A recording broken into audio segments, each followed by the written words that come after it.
Meus caros, uma satisfação estar aqui mais uma vez com os colegas economistas. Espero que esse nosso bate-papo também vá a muitos outros interessados, para além dos economistas diretamente. Hoje, o tema da nossa conversa eu reputo extremamente pertinente e, além de tudo, oportuno também. Trata-se do mercado de trabalho para os economistas e um dos aspectos que tem chamado muita atenção e que pode ampliar as possibilidades para os colegas economistas é em relação ao Plano Plurianual de Investimentos, o PPA. E para conversar conosco sobre esse assunto, evidentemente para nos trazer aí os conhecimentos técnicos e específicos de alguém com bastante experiência, nós temos hoje conosco aqui o professor Odilon Guedes, e eu vou ler rapidamente aqui o currículo dele. O professor Odilon Guedes é economista, mestre em economia pela PUC de São Paulo, professor do curso de pós-graduação, gerente de cidades e da Faculdade de Economia da FAAP, a Fundação Armando Álvares Penteado, professor de Economia das Faculdades Oswaldo Cruz, membro do Corecon São Paulo, professor convidado do curso de Gestão de Políticas Públicas da USP e do curso de pós-graduação de Tópicos Avançados de Administração Pública, de Finanças Públicas da Fundação Getúlio Vargas. Foi presidente do Sindicato dos Economistas de São Paulo, vereador, subprefeito da cidade de São Paulo e autor do livro Orçamento Público e Cidadania, pela editora L Física. O currículo do professor é excepcional, evidentemente, então certamente a gente vai aprender muito aqui. E eu não falei quem sou, meu nome é Haroldo Silva, sou membro do Corecon São Paulo e economista também, e estou aqui para fazer a interlocução com o professor Odilon. Professor Odilon, fique à vontade para fazer uma exposição inicial, depois nós vamos trocar aí algumas ideias, fazer algumas perguntas, e peço à plateia também que lance as suas perguntas no chat para brilhantar o nosso encontro aqui, tá bem? O professor Pedro, depois também, que é presidente do sindicato, vai fazer uma intervenção ao final. Professor Odilon, a palavra é sua, muito obrigado. Bom dia, Haroldo. Queria agradecer o convite para esse nosso bate-papo, que eu acho que é de extrema importância, sobre o plano plurianual, orçamento participativo e o mercado de trabalho para economistas. Queria cumprimentar o Pedro, que é presidente do sindicato, vice-presidente do conselho, o Nabas, que é nosso colega também do Conselho Regional, e todas e todos os economistas e demais participantes aqui.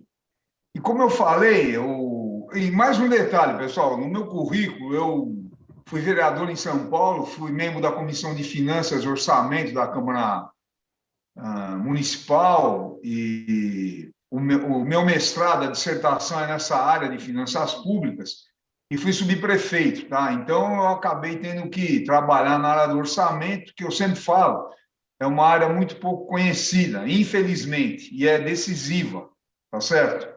Só mais uma questão que eu acho: por que o orçamento público e todas as leis que envolvem, que nem o plano anual, é decisivo? Porque quem sustenta o Estado somos nós, pagando tributos.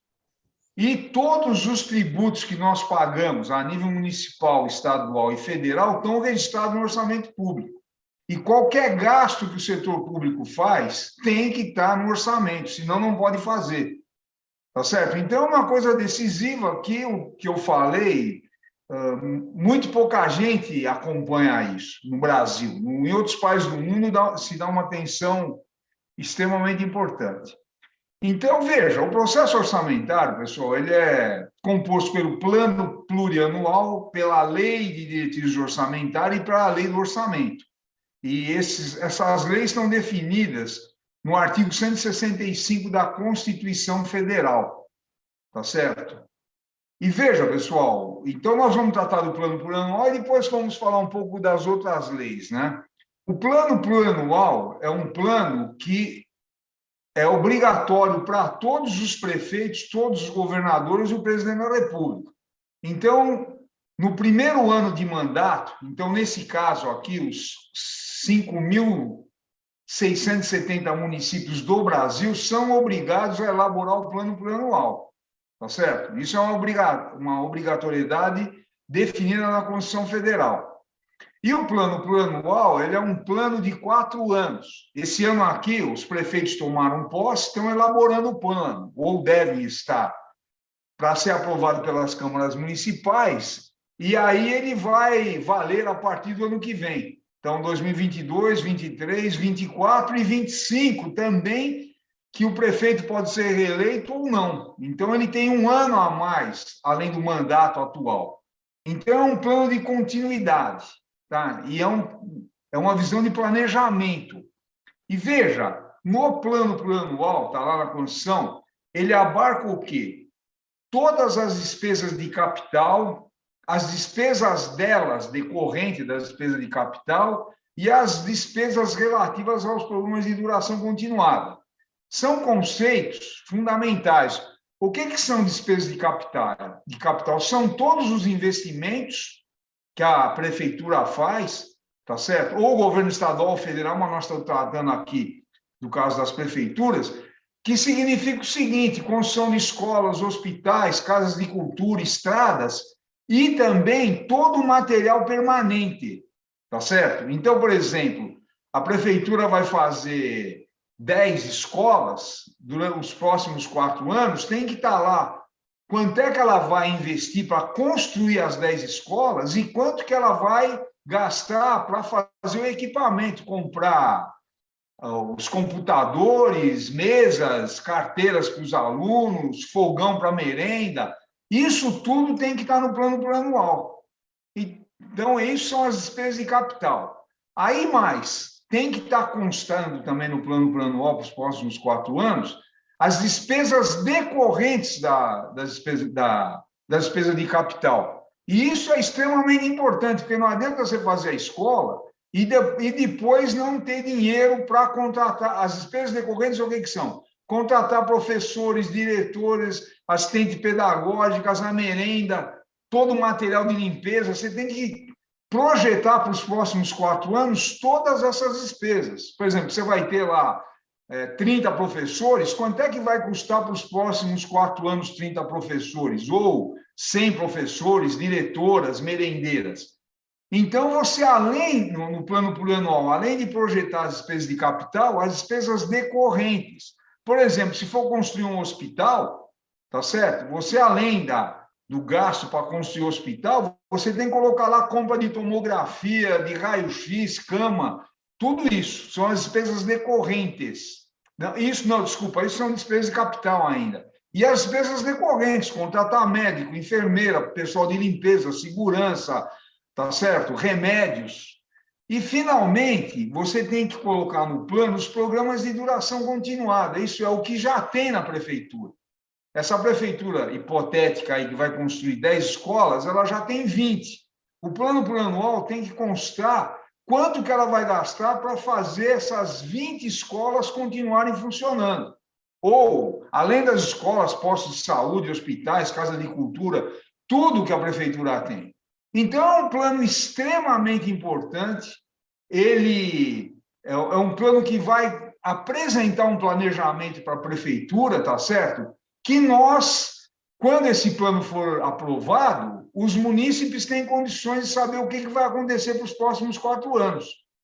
Tá certo? E veja, esse plano, a lei de responsabilidade fiscal determina claramente que ele tem que ser debatido junto à população. Tá certo? Você tem que democratizar ao máximo essas informações. E mais um detalhe importante, as câmaras de vereadores é que vão aprovar esse plano, que você, além dessas despesas, logicamente, você tem que projetar as receitas para os próximos 4 anos, a cada ano.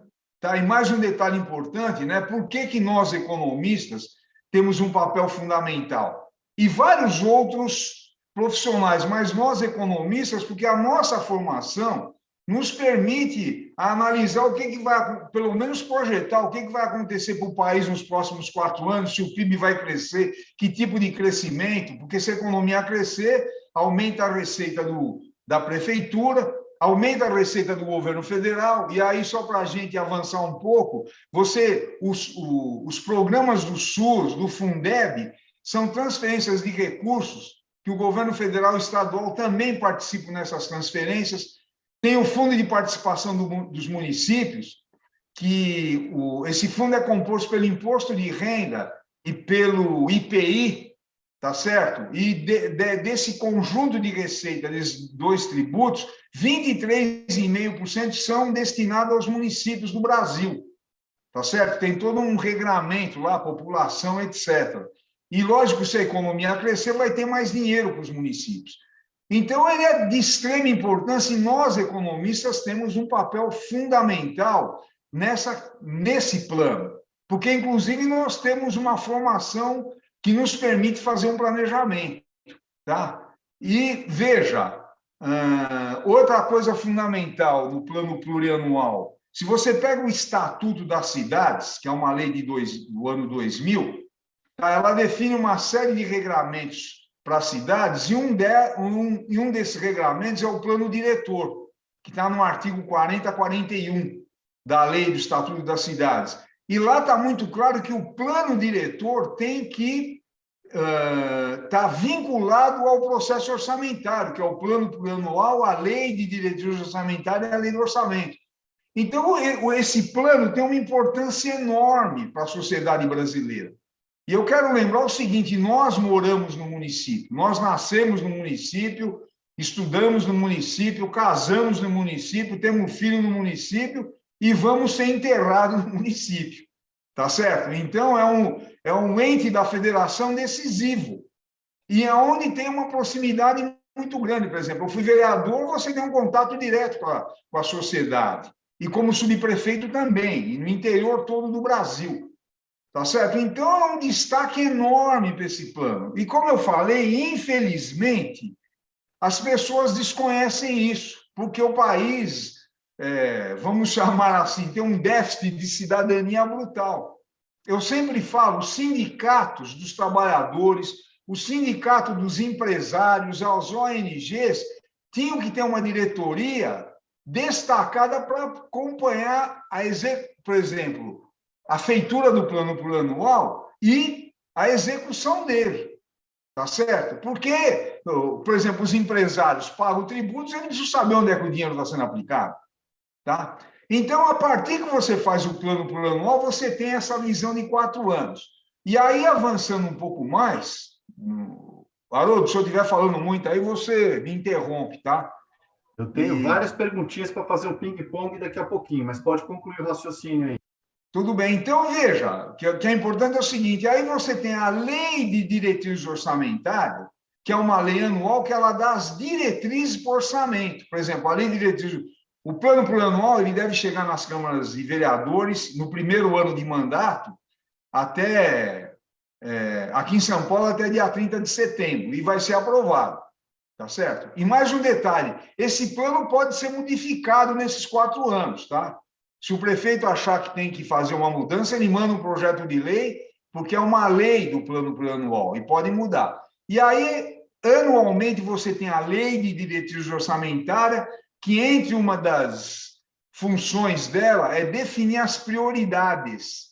Então, por exemplo, a LDO do ano que vem, ela já tem que ser aprovada até o 30 de junho, está em todas as câmaras municipais. E ela vai dizer quais são as prioridades para o ano que vem, entre uma série de definições que ela tem. E aí o que eu falo, a LDO conversa com o plano plurianual e com a lei de orçamento, porque a LDO ela vê o que foi definido nos 4 anos e vai definir as prioridades. Então, aquele exemplo que eu dei, se a prefeitura definiu fazer 10 escolas em 4 anos, para o ano que vem, vamos supor, o prefeito vai fazer 3. E aí a LDO vai colocar lá 3. E na lei do orçamento vai ter que ter recursos para fazer as 3 escolas e contratar professor, etc. Tá certo? Então, você tem toda essa vinculação no processo orçamentário que tem uma importância vital para a sociedade. E para concluir, né, depois a gente conversa, o Estado tem um papel decisivo nisso tudo, tá certo? Principalmente o Estado brasileiro. O Estado tem funções básicas. Qualquer curso de economia do setor público, eu dou na FAP aula de economia do setor público. As funções do Estado quais são? Alocativa, é ele que sabe onde é que tem que fazer escola, plano de saúde, hospital. Distributiva, está claro isso, o Estado arrecada tributos na parcela que tem mais condições de pagar da população para investir em benefícios da população de baixa renda, e o Estado tem o papel estabilizador de tentar gerar o pleno emprego e evitar a inflação, que aí não é um caso do município, é do governo federal. Então, o Estado tem funções básicas. Tá? O grande problema é que, com o advento do neoliberalismo e do consenso de Washington, que é um debate central, o Estado foi colocado como o vilão da economia. Tá? Então, se perdeu essa capacidade de entender a importância do Estado. Lógico que o mercado tem importância, mas o Estado também tem muito. Inclusive, na crise de 2008, no mundo inteiro o Estado foi decisivo, no Brasil, e agora, com a pandemia, o Estado está sendo decisivo. Então, o que eu quero ressaltar são essas questões que eu acho centrais, né? E aquilo que eu falei, para nós economistas, na área pública tem um espaço enorme, que infelizmente ainda não está sendo ocupado, e que também, viu? Desculpa, Haroldo, só mais uma questão. As escolas de economia não formam basicamente nenhum economista para trabalhar no Estado. Forma para o mercado, mas não para o Estado. Então, são essas questões iniciais. Suplantar essa lacuna, né, professor? Nós temos que suplantar essa lacuna. Mas o professor mencionou várias coisas aqui muito interessantes, né? Primeiro, tenta responder um pouquinho rápido para a gente evoluir aqui. A pergunta principal é: o professor falou de lei de diretrizes orçamentárias, falou de plano plurianual de investimentos, e dá uma impressão que no Brasil as coisas vão acontecendo sem planejamento. Então, isso é uma mística, né? Na verdade, existe planejamento e é importante a participação da sociedade nesse planejamento, correto? Correto, lógico. Veja, existe teoricamente, viu? Porque o que acontece muito em muitas prefeituras, o prefeito copia lá o plano de 4 anos atrás, faz um aumento com a inflação lá e manda ver. Tá certo? A visão de planejamento é você definir prioridades, no que você vai investir mais. Não que não haja, mas eu acho que precisa de um estudo mais aprofundado, e eu quero repetir, por isso que nós temos um papel importante, junto com arquitetos, contadores e outros profissionais, tá certo? Para fazer isso. Então, lógico que você falou, tem um planejamento, mas ele precisa ser aprofundado, inclusive ouvindo a sociedade. Aí que entra a questão do orçamento participativo, tá certo? Que a sociedade precisa ser ouvida. Essa questão parece central aí nesse nosso debate, né? A sociedade ser ouvida. Nós vimos agora, professor, essa mística entre Estado e mercado, que eu acho que é uma falsa dicotomia, no meu ponto de vista, é uma falsa dicotomia, se os papéis eles são complementares em algum ponto, eu acho que é uma falsa dicotomia. Então, eu queria saber o seguinte, com o advento da pandemia, ficou muito claro que o Estado, o SUS, por exemplo, como exemplo de Estado aqui, que era demonizado, mostrou o seu papel central e fundamental. Não fosse isso, o número de brasileiros mortos, com certeza, seria o dobro do que é hoje por falta de assistência, porque as pessoas não têm acesso ao pagamento de planos de saúde e capacidade de honrar isso por vias próprias. Então, para mim, parece que isso também ficou bem colocado. Professor, quando a gente vai planejar, então, esse futuro que o professor mencionou, a minha pergunta é: há poucos anos atrás, nós tivemos a Emenda Constitucional 95, que retirou, né, que pôs limites ainda mais estreitos à área de educação e saúde. Com aquilo que aconteceu, com redução de recursos para educação e saúde, um aprofundamento das discussões e a participação dos economistas, por exemplo, nos debates para o plano de investimentos anual aqui, o senhor acha que é possível a gente voltar a parcela daqueles recursos e centrar nesses dois eixos que são principais para o desenvolvimento do país?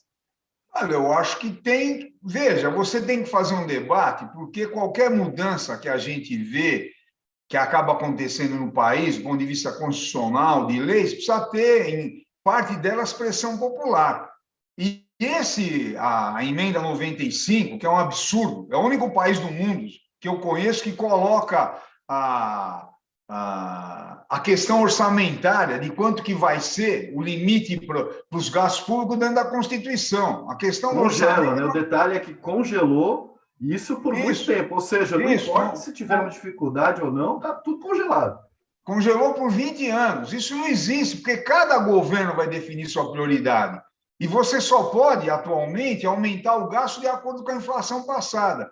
E aí, quando ela foi aprovada, o debate que tinha duas questões, por exemplo, se prevê, desde que ela foi aprovada, acho que é em 2017, até 37, vai ter no mínimo uns 20 milhões de brasileiros a mais, que a maioria vai depender de escola pública e saúde pública. Aí você não pode aumentar o gasto. Por outro lado, vai ter um envelhecimento da população. E a população brasileira a maior parte dela depende do serviço público. Então, aumenta o gasto com remédio, internação. Só para dar dois exemplos, Haroldo, cerca de 83% de quem estuda no Brasil antes de entrar na universidade está em escola pública. E 160 milhões de brasileiros não têm plano de saúde. Se não é o Estado, é um desastre total. Então, essa questão que você falou é muito importante, que nós precisamos rever essa questão de gastos públicos. Tá certo? Isso você tem que definir o orçamento de acordo com o interesse da sociedade.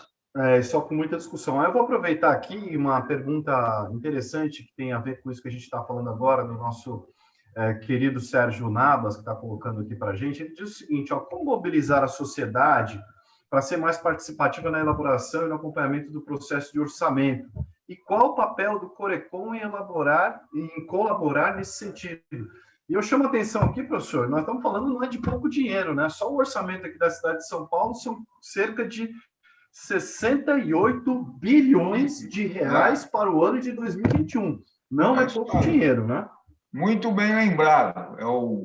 É o quinto orçamento do Brasil da cidade de São Paulo. O orçamento da cidade de São Paulo é maior do que do estado de Pernambuco, da Bahia, igual ao do Rio Grande do Sul. Só perde para São Paulo, Minas, Rio de Janeiro e do próprio governo federal. Mas essa questão que o Sérgio Nabas colocou é fundamental.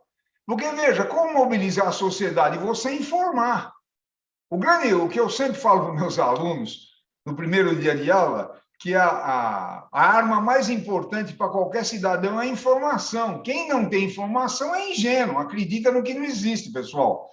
A informação, conhecimento. E, por exemplo, como as pessoas nem sabem, e aí eu quero falar, não é o povão, não. Eu tenho experiência, eu já fiz debate em várias áreas aí, com empresário, trabalhador, ninguém sabe direito o que é isso aí do orçamento. Então, um papel importante é você disseminar. Por isso que esse tipo de evento nosso aqui é importantíssimo.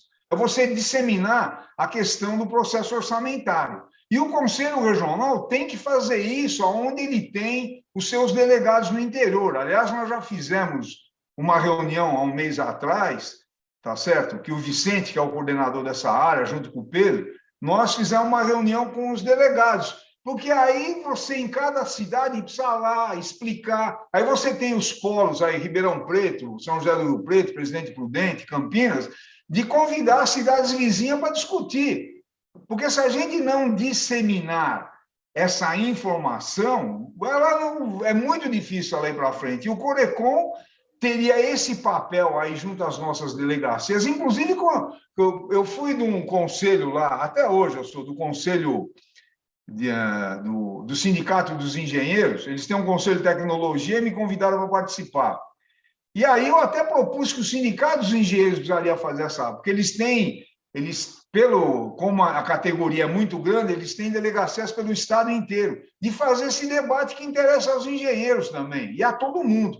Então, o Conselho Regional poderia entrar em contato com outros conselhos para disseminar, viu, Nabas? Essa pergunta que você fez é fundamental e esse é o nosso trabalho. Maravilha. O professor mencionou aí, né, a questão, o orçamento ele é multidisciplinar, né, e nós, economistas, temos uma participação importante nisso, porque o que a gente trata, né? Qual a essência do estudo da economia? É a boa alocação de recursos escassos. E o orçamento também é um recurso escasso não só recursos humanos, etc. Mas eu queria avançar aqui na questão, indo para um ponto que talvez a minha pergunta seja inédita aí nas suas participações, professor. É o seguinte, existe uma outra legislação chamada margem de preferência, né? A lei de margem de preferência. O que ela dispõe? Ela dispõe que se os produtos, que uma licitação, quando tem produtos estrangeiros e produtos brasileiros, o administrador de despesa pública pode dar preferência ao produto nacional, tendo em vista uma margem adicional que chegava até 25%. Mas eu tenho visto isso muito pouco usado e até muito pouco debatido. A pergunta que eu falo não seria o caso de, nessas discussões de orçamento, de repente, debater esse tema de forma que a gente possa estimular também o crescimento da economia nacional? Porque, às vezes, vai falar, vamos colocar mais recursos na saúde, mas esse recurso na saúde vai se transformar, por exemplo, na importação de mais bens industrializados fora do Brasil. Não seria o caso, por exemplo, de tocar nesse tipo de tema também, de forma que o Estado brasileiro, por meio das suas prefeituras, só em São Paulo são 645 municípios, então são 645 prefeituras que vão demandar produtos. Não seria o caso de fazer uma discussão de estimular o crescimento da economia brasileira também a partir desses orçamentos, professor? Eu acho que é uma pergunta bastante pertinente e fundamental, porque, veja, o Estado brasileiro, a partir da década de 30 do século passado, tem um papel decisivo no desenvolvimento econômico do Brasil, tá certo? E veja, isso acabou se diluindo a partir da década de 80, com a crise da dívida externa, o Estado foi se afastando dessa questão, e com o advento do neoliberalismo, o Estado sofreu uma campanha brutal contra a participação dele na economia, tá certo? E aí você vê o seguinte, o Estado, ele que tem essa visão de planejamento, como eu falei, a visão alocativa de planejamento, e ele tem que estar ligado nisso, para evitar, por exemplo, o que aconteceu aí com a pandemia. O Brasil precisa importar máscara, aquele aparelho de respiração que depois a Poli aqui na USP conseguiu desenvolver, a gente não tinha fábrica disso, é um absurdo total. Eles chamam de ventiladores, né? Os respiradores, por exemplo, a questão de das vacinas. Veja, aí é que está o detalhe. O Brasil, pessoal, tem 212 milhões de habitantes. Nós não somos um país qualquer, tá certo? Outros países, o Uruguai tem 3,5 milhões de habitantes, a Argentina tem 45 milhões, lógico que são importantes, mas pela dimensão do Brasil, o Estado brasileiro tem que ter uma responsabilidade de impedir que a gente seja vulnerável em outras áreas. Tá certo? Então, por exemplo, acoplar a questão do orçamento com essa visão da presença da indústria no Brasil, do Estado estimular o desenvolvimento, isso é fundamental. E, aliás, foi o que foi feito no mundo inteiro, pessoal. Tem um livro que eu dou para os meus alunos, até o Haroldo passou para mim, que eu estava, porque ele está esgotado, que chama Os Maus Samaritanos, é do Rajon Chang, e tem uma introdução do Bresser Pereira, e que se coloca claramente lá o que o Rajon Chang fala, que a Coreia do Sul, que é um país altamente desenvolvido, o Estado protegeu a indústria coreana. A Inglaterra, para se desenvolver, foi a mesma coisa, os Estados Unidos até hoje. Recentemente, na época do Trump, tinha uma empresa americana de alta tecnologia que os chineses queriam comprar, o Estado americano vetou. Agora, como nós somos dominados pela desinformação e essa campanha contra o Estado, a gente acha que isso não é uma questão importante, quando ela é, e está ligado à questão do orçamento, que o Estado precisa, tem certos casos, você precisa subsidiar a indústria, e não tem problema nenhum, isso o mundo inteiro faz, tá certo? Então, veja, eu quero repetir, por que nós, economistas, temos um papel fundamental? Porque a nossa formação permite a isso, tá certo? Só para concluir, eu dou para os meus alunos, todo começo de ano, um texto do Keynes, que ele fala o que é ser economista, que está lá, precisa saber geografia, história, política internacional, matemática. Nós temos uma formação completa que nos permite entrar nesse debate todo. Professor, muito bem dito aí. Eu queria dar até uma sugestão também de leitura para os colegas economistas para entender aí a participação e o complemento que o Estado faz e tentar acabar com essa dicotomia falsa. A Mariana Mazzucato, inclusive, tem TEDs, tem muita coisa dela na internet. Tem um livro chamado O Estado Empreendedor, que ela mostra a importância da participação desse ente. Não é para o Estado tomar conta de tudo, mas tem coisas que são fundamentais. A internet, a Apple, por exemplo, ela dá o caso, fala só é a Apple, que é uma empresa privada, mas porque teve um apoio fundamental do Estado, como aqui no caso brasileiro é a Embraer, por exemplo, né? Mas eu queria aprofundar mais um pouquinho uma outra questão de maneira prática, né? Já que a gente está aqui tentando, de uma forma ou de outra, ajudar com que as pessoas participem e que nós, economistas, tenhamos voz e vez nesse processo. Professor, os colegas que estão assistindo, quem vai assistir a gente aqui, como é que ele faz para participar? Eu quero participar de uma... Tem audiência pública, eu procuro a Câmara, eu vou no secretário de Finanças do município. Como é que a gente faz para participar de verdade? Muito boa pergunta, pessoal. Primeiro, esses dados todos são públicos. A prefeitura e as câmaras municipais têm que apresentar para qualquer pessoa que vai lá. Por exemplo, você pode procurar lá, o plano plurianual vai chegar até o dia, aqui na cidade de São Paulo, até o dia 30 de setembro. Tá certo? Você pode chegar lá nas cidades do interior, tem umas que até antes o plano plurianual ele chega no Poder Legislativo. Você tem que chegar lá e pedir para o presidente da Câmara fazer audiência pública, pedir para o vereador que você elegeu para ele trazer o plano para debater, inclusive em segmentos da cidade. Tá? Então, por exemplo, os trabalhadores, para os empresários, para o Conselho Regional de Medicina, de Engenharia. Quer dizer, nós precisamos tomar essa iniciativa. Eu quero voltar a falar, o grande problema é esse, o Brasil não tem essa prática, é uma questão central. Por exemplo, na Suécia, segundo o que eu já li, em média, cada cidadão participa de 4 trabalhos voluntários. Aqui no Brasil, ninguém participa de nada. Nós, do Conselho, aí que nós somos conselheiros, é um trabalho voluntário, ninguém ganha nada. E ninguém aqui, veja, nós não temos essa cultura, nós precisamos incentivar as pessoas a irem atrás dos seus interesses. Eu quero repetir, o dinheiro público sai do nosso bolso, não é favor de ninguém. Professor. Tá certo? Então, essa questão é você ampliar o debate, ampliar a informação. Os meios de comunicação tinham que estar falando isso o tempo inteiro.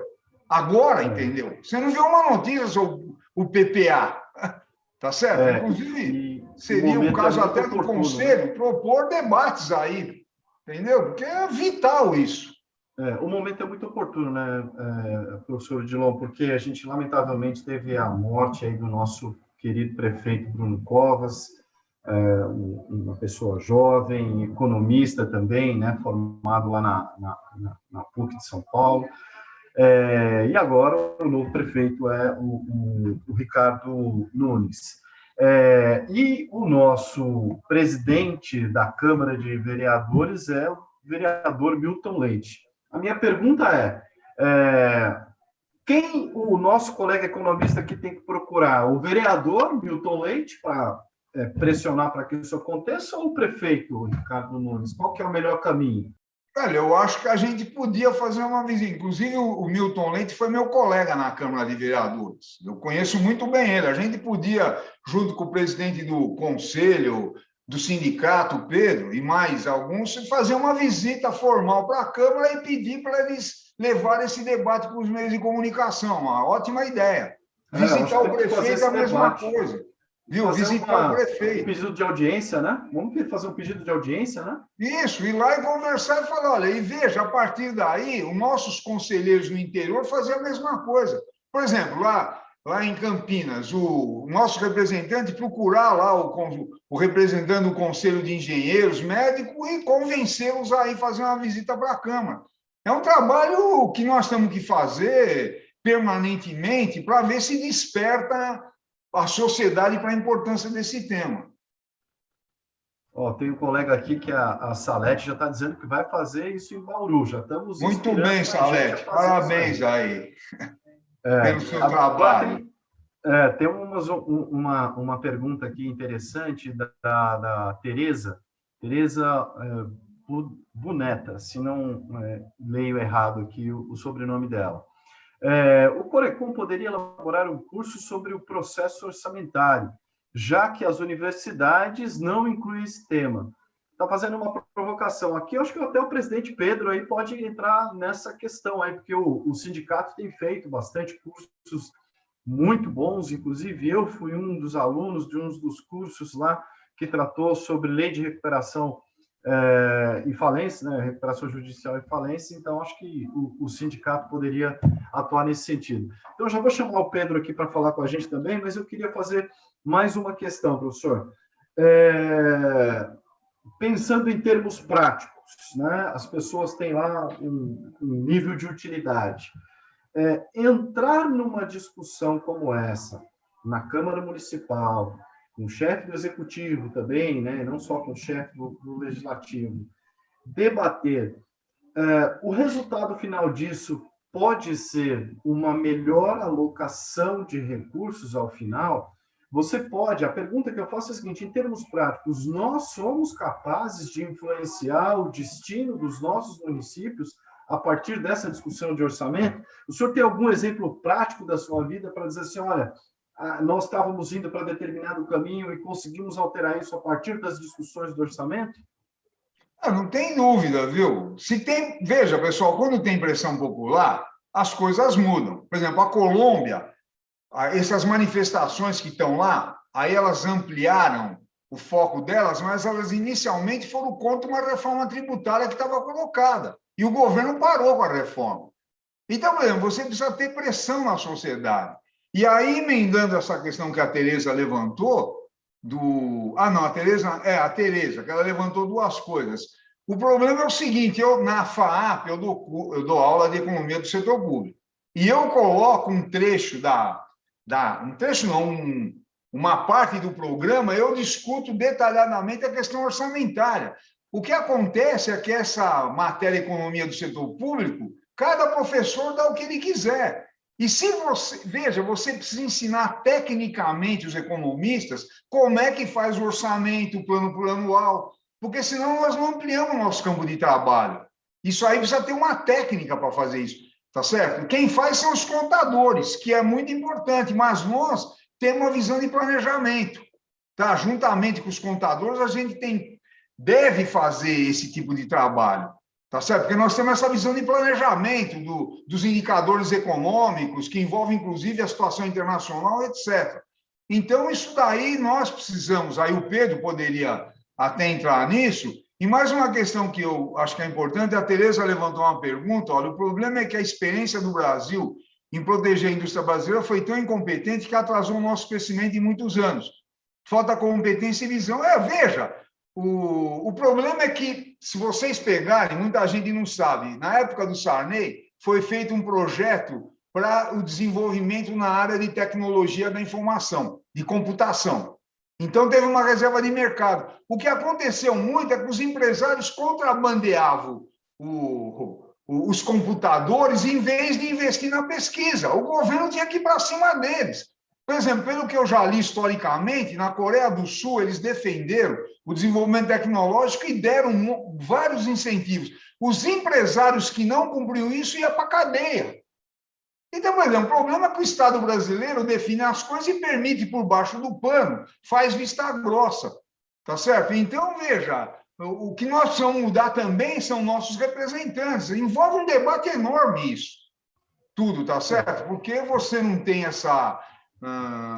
você faz um projeto, ele não é cumprido e fica tudo por isso mesmo. Tá certo?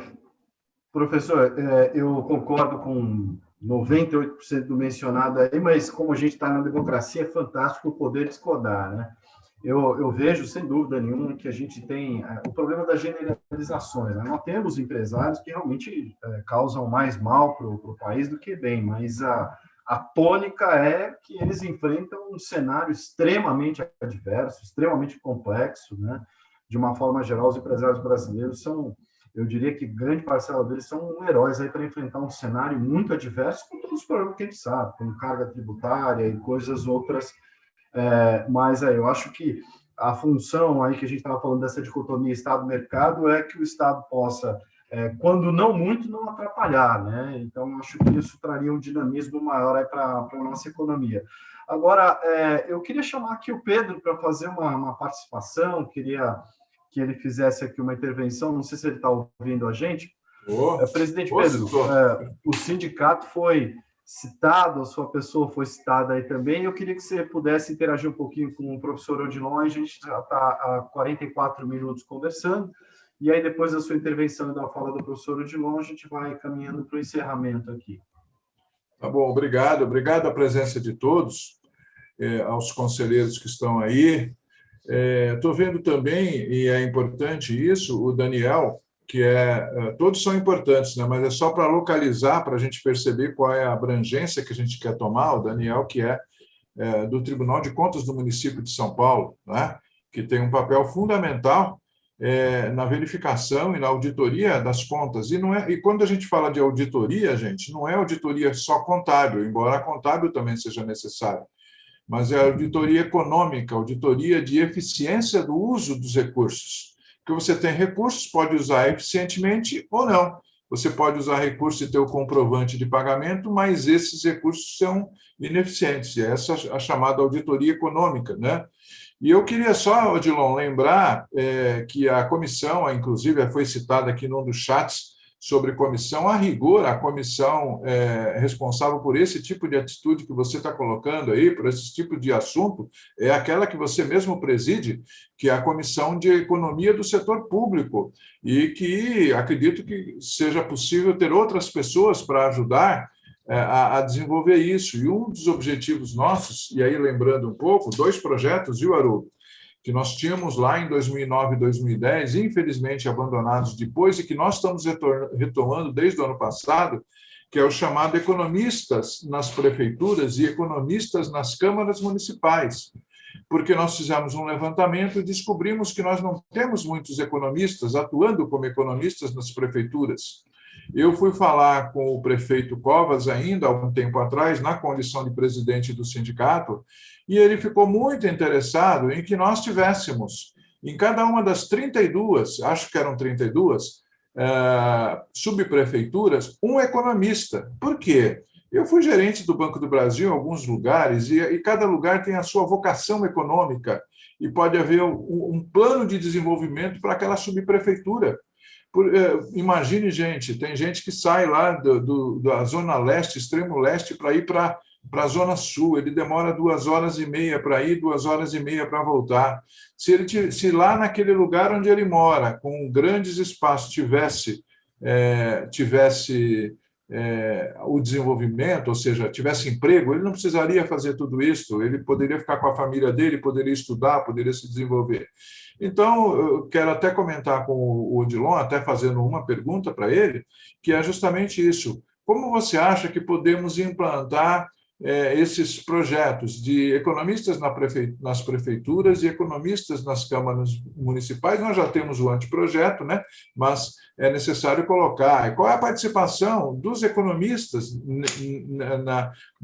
nisso, a influência que cada um tem no seu município, né? Que pode ter contato com vereadores, qual a possibilidade que a gente tem de levar isso para a mídia, para que a mídia, em nome da sociedade também, possa reivindicar esse papel do economista, não que nós sejamos melhores, mas nós que somos muito úteis. Isso está fundado desde 1951, quando fizeram a regulamentação da nossa lei, a importância do nosso trabalho para a sociedade. E também o mercado de trabalho, que vai fazer, mais do que isto, termos faculdades de economia de volta ao interior, que muitas fecharam. Nós temos hoje 3 grandes delegacias regionais que não têm faculdades de economia mais, foram fechando. Nós precisamos ter alunos que fiquem no seu município, seja no setor privado, seja no setor público. Mas eu queria lhe perguntar, Odilon, isso. Como a gente poderia contar com a colaboração dessas pessoas que estão aqui conosco para a gente levar adiante esses projetos? Bom, Pedro, primeiro eu queria cumprimentar o Daniel. Eu queria ver se o Daniel não quer fazer uma pergunta, Daniel, para emendar aí também com... Que o Daniel, além de ser do Tribunal de Contas, ele é diretor do sindicato lá, dos funcionários do Tribunal de Contas e da Câmara de Vereadores, e o sindicato tem tido um papel extremamente importante. O Daniel depois poderia usar a palavra. Mas veja, Pedro, eu acho que a questão é de convencimento, e de tornar público. Os nossos delegados, que nem a Salete tem um trabalho importante lá em Bauru, tá certo? De reunir o pessoal, discutir a importância, dar informações. E aí que está a questão que já foi colocado aqui. O grande problema é que a maioria dos economistas não conhece o processo orçamentário. E não conhece porque as faculdades não criam esse tipo de visão, tá certo? Não dão essa formação. Você precisa ter uma visão técnica, pessoal. Tá? O que é como é que você faz o orçamento? Como é que é a composição dele, os tributos, como é que você transfere, e depois a execução orçamentária, como é que ela é feita? Isso tem toda uma técnica que está na Lei 4.320, na Lei de Responsabilidade Fiscal, tá certo? Que aí você precisa ir trabalhando. A minha experiência pessoal, eu entrei na Câmara e fui para a Comissão de Finanças. E aí eu fui aprendendo muito. Eu tinha alguma noção, mas no dia a dia que eu fui aprendendo. Inclusive, quando eu fui subprefeito e o meu mestrado que eu tive que escrever, aí eu fui ter que pesquisar. Então, é um conjunto de ações que eu acho que o Conselho pode dar uma acelerada, tá certo? Que é desde convencer os nossos representantes nas delegacias, nas prefeituras, que tem dezenas nas prefeituras, que é um trabalho central para a sociedade e para a nossa categoria, que pode gerar empregos, tá certo? Tanto na prefeitura como na Câmara Municipal. Tá? Então, eu acho que é essa questão que tem que ser feita, tá certo? E, finalmente, ligar essa questão, que o tema também é orçamento participativo, nesse sentido. Tá certo? E você convidar as pessoas para discutir. Veja, mais um detalhe, quando eu fui subprefeito, tinha esse projeto aqui na cidade de São Paulo. E a grande questão do orçamento participativo só se discute as despesas, que é fundamental. Agora, precisa discutir a receita também. Da onde vem o dinheiro, quem é que paga. Até você vai acabar discutindo que a estrutura tributária no Brasil é extremamente injusta. Eu fui diretor do sindicato e coordenei um projeto do sindicato que tem uma proposta de reforma tributária que é assinada por 20 entidades aqui de todo o Brasil, tá? Desde a Comissão de Justiça e Paz, dos professores da USP, de várias instituições, que a gente propõe diminuir os tributos indiretos, que vai favorecer as empresas e vai favorecer a população de baixa renda e aumentar os tributos diretos, que é o óbvio, que acontece nos Estados Unidos e na Europa inteira, aumentar, por exemplo, cobrar imposto de renda sobre a distribuição de lucros e dividendos, aumentar o ITR, fiscalizar, a questão de imposto sobre herança, que é o óbvio, porque o Brasil é tão atrasado que quando você fala isso parece que é coisa de radical. Só que na Europa inteira e nos Estados Unidos isso já se faz há décadas e décadas, tá? Então, acho que é esse conjunto de ações que nós temos que fazer. Maravilha, professor. Então, eu queria ver, Daniel, se você quiser fazer uma pergunta direta, aí você foi citado aqui várias vezes, a gente agradece a tua participação, e eu queria também só aqui concordar com a Rosângela, que escreveu no chat aqui, que ela é de Salesópolis, né, do Rio Grande de São Paulo, e tem uma cidade com 17 mil habitantes, e o povo, né, os vereadores conhecem muito as questões orçamentárias, né, as peças orçamentárias, e diz que isso precisava ser traduzido para uma linguagem mais simples, que pudesse dialogar e levar, de fato, a informação para a sociedade. Eu acho que, Rosângela, esse é um papel nosso aqui, a gente vai estimulando os colegas economistas a fazer isso localmente, e nós, como entidade, também devemos avançar nesse debate. Daniel, por favor, se quiser fazer uma pergunta para o professor Odilon. Sim. Bom dia, amigos, né? Até só para falar que eu sou auditor do Tribunal de Contas do município e sou, além de economista, né, sou também vice-presidente do sindicato, né? O nosso sindicato representa os servidores da Câmara Municipal e do Tribunal de Contas, né?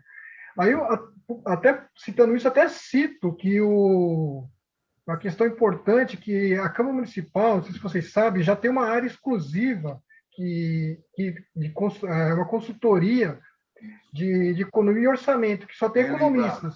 Inclusive, essa comissão só existe porque foi trabalho do Sindicato dos Economistas e do Conselho Regional de Economia para defender perante a Câmara Municipal da importância de ter funcionários assim dedicados a isso daí, né? Quer dizer, a consultoria, se vocês quiserem consultar, no próprio site da Câmara Municipal tem disponível, né? Eles publicam relatórios mensais do orçamento, fazem acompanhamento das comissões de orçamento, né? E fazem outros estudos relacionados a orçamentos. Então, eu acho que essa é uma área muito importante. Eu acho que até nós economistas, assim, até falando assim, olhando para como eu trabalho no tribunal, eu sei a realidade de lá. Falta muito os economistas estarem presentes, porque assim você percebe assim, não desqualificando os demais profissionais, né? Mas você vê claramente quando assim, porque basicamente o trabalho do tribunal é você fazer uma auditoria em todas as áreas do município, né? Quer dizer, você pega a área de transporte, a área de saúde, educação, todas as políticas públicas são acompanhadas pelo Tribunal de Contas. E não tem política pública que não precisa de orçamento, quer dizer, de dinheiro, né? Então, assim, você não faz política pública se você não tiver recurso. E, infelizmente, assim, eu percebo, assim, de observar lá dentro, não tem muitas pessoas que têm um bom conhecimento, que conseguem estudar muito bem. E, assim, muitas vezes eu percebo que, assim, infelizmente, até pela qualificação do tipo de formação das pessoas, né? Eu acredito, assim, talvez por não querendo puxar a sardinha para o nosso lado, mas reconhecendo que o economista é o cara que tem mais visão global do aspecto. Por exemplo, você pega um administrador, ele não consegue chegar assim ele chega a como gerenciar aquilo lá, mas ele não chega além, né? Assim como o contador, o cara ele só fica muito mais orçado tanto, executado tanto, fica muito mais um controle contábil, isso que o Pedro Afonso estava comentando. Demanda que você tenha auditorias que a gente chama de operacionais, quer dizer, assim, qual o resultado que você está tendo com a aplicação desses recursos, né? Eu acredito que só o economista que tem uma visão global talvez para poder enxergar isso, né? Então, acho que o trabalho seria assim, talvez estimular mais que a gente trabalhe, insista assim, com convencimento, assim como foi feito na Câmara Municipal, que convença as outras câmaras municipais, talvez o governo do estado, o federal, para vocês terem economistas, assim, terem áreas específicas, né, para acompanhar, porque orçamento, infelizmente, assim, orçamento, tudo que o governo mexe tem orçamento, não tem nada que o governo altere que não tem orçamento, né? Aí, assim, eu acho que é nessa linha, né? Maravilha, Daniel. Obrigado pelo seu relato, é muito importante isso aí, sem dúvida alguma, vai nos estimular aí a continuar esse debate. Professor Odilon, o Daniel falou aqui para a gente que o economista tem uma visão mais ampla dos temas, por exemplo, a gente vai estudar, vai observar que a pirâmide etária brasileira está sendo alterada e a gente vai ter cada vez gente mais velha, gente precisando de questões do serviço público. Talvez a gente vai ter menos creches na nossa estrutura e mais hospitais mais adiante. Então, acho que essa visão do economista é importante também nesse processo. Eu queria que o professor fizesse, então, suas declarações finais aí para a gente fechar o nosso evento, que eu reputo foi brilhante. Olha, primeiro eu queria novamente cumprimentar o Daniel. Ele colocou uma questão que é fundamental. A Câmara Municipal tem uma assessoria de altíssimo nível composta por economistas, tá certo? Que assessora os vereadores. Veja, um pessoal de altíssimo nível. Quando eu era vereador, eu recorria muito a eles, ao Gilberto, um pessoal muito bom. Agora, veja o absurdo do que acontece. A Assembleia Legislativa de São Paulo, que tem um orçamento de 200 bilhões, não tem a mesma assessoria que a Câmara Municipal tem. Eu tive, alguns anos atrás, eu fui pessoalmente falar com o deputado, que era o Mauro Bragato, que eu conhecia pessoalmente, tá certo? E ele era o presidente da comissão de orçamento, propor para ele fazer um projeto interno da Assembleia para fazer um concurso e contratar economistas para assessorar, porque não tem. E ele, na nossa conversa, ele falou, acho que é importante, porque muitas vezes o Alckmin era o governador, ele falou, o Alckmin manda questões para a gente aqui que a gente não sabe direito como é que é e não tem essa assessoria até hoje. Posteriormente, eu fui junto com o Pedro, fizemos uma visita na Câmara, tá certo? Para também propor isso, e depois teve uma série de problemas lá em relação à presidência da Câmara que nós acabamos recuando. Então, eu acho que... Da Assembleia. Da Assembleia, isso. Da Então, Assembleia eu acho que a Legislativa. gente precisaria retornar lá para poder... Veja, você elege um deputado, um vereador, ele é um líder. E a maioria, eu tenho experiência pessoal, não sabe nada do orçamento. Então, você tem que ter uma assessoria para poder informar ele. E isso pelo Brasil inteiro. Tá? Eu já fiz uma live agora recentemente no Conselho Federal, foi muito boa, discutindo essa questão. Nós precisamos discutir com o Conselho Federal para replicar isso que nós estamos fazendo aqui. Pessoal, para encerrar, isso é decisivo para a cidadania no Brasil. A questão da discussão do orçamento público, da transparência do orçamento público, porque, veja, se você começar a envolver a sociedade, você combate a corrupção. Porque a corrupção tem, porque ninguém sabe como é que funciona a licitação, o que acontece nisso aí, que é um emaranhado de questões que aparentemente é desconhecido. E nós, economistas, temos um papel fundamental, e para isso nós precisamos ter formação. Inclusive, discutir nas faculdades de economia, para essa matéria, que ela é uma matéria obrigatória, ter uma parte dela para discutir como é que é o processo orçamentário tecnicamente. Então, eu queria cumprimentar novamente o Haroldo aí, e o Conselho Regional, por ter promovido essa live, o Pedro, o Daniel, a Salete, o Nabas e todos os participantes aí que fizeram muitas perguntas interessantes aí para que a gente desenvolver aí. Então, muito obrigado a todos. Maravilha. Pedro, você quer mencionar aqui o documento que você colocou aqui à nossa disposição? Eu gostaria, bem rapidamente, para não tomar muito tempo, eu agradeço. Haroldo, eu coloquei aqui no chat o documento de reforma tributária que nós aprovamos no sindicato já há 8 anos. Acho que 8 anos, né, menos. Acho menos que um pouquinho. 5. Uns 5 anos, é. E E não depois perdeu a atualidade, viu, Pedro? Não perdeu a atualidade. Não perdeu. Ele tem duas faces, uma de reforma tributária e outra de transparência nos gastos. Isso. Então, não adianta você ter receita se você tiver mal gasto, né? E uma coisa bem rápida, Haroldo, que eu queria mencionar, aproveitando que a Rosângela falou, mas que outros acho que também mencionaram de outra forma, há 10 anos, em 2010, quando eu era presidente do Corecon, eu fui fazer uma palestra numa reunião, numa assembleia da Associação das Vereadoras do Estado de São Paulo, uma associação que já não existe mais, ela foi incorporada pela Associação Paulista dos Municípios. Na época, havia 700 vereadoras, e o que me foi dito pela presidente, então, da associação, é que as vereadoras eram escolhidas pela sua liderança pessoal nos municípios, pessoas muito batalhadoras em alguns itens que são importantes para a vida das pessoas, como saúde, educação, né? E outras situações dentro do município. Só que elas têm pouco preparo técnico. Assim como eu entendo que vereadores também, muitos vereadores, têm pouco preparo técnico. E é exatamente isso que a gente tem que ajudar. Porque se eles são lideranças políticas que conduzem, que são líderes, eu acho que a gente tem que prestigiá-los. Agora, precisamos ampará-los com as questões técnicas, porque eles não vão saber fazer um plano de desenvolvimento. Olha, eu vou gastar 100 mil reais, mas eu vou gerar emprego aqui que vai retornar para o município e para os cofres públicos ou particular 500 mil. Eu tenho que fazer um plano desse jeito. Eu invisto 100 para tirar 500, senão não tem sentido, né? Então, essas coisas técnicas somos nós que temos que dar.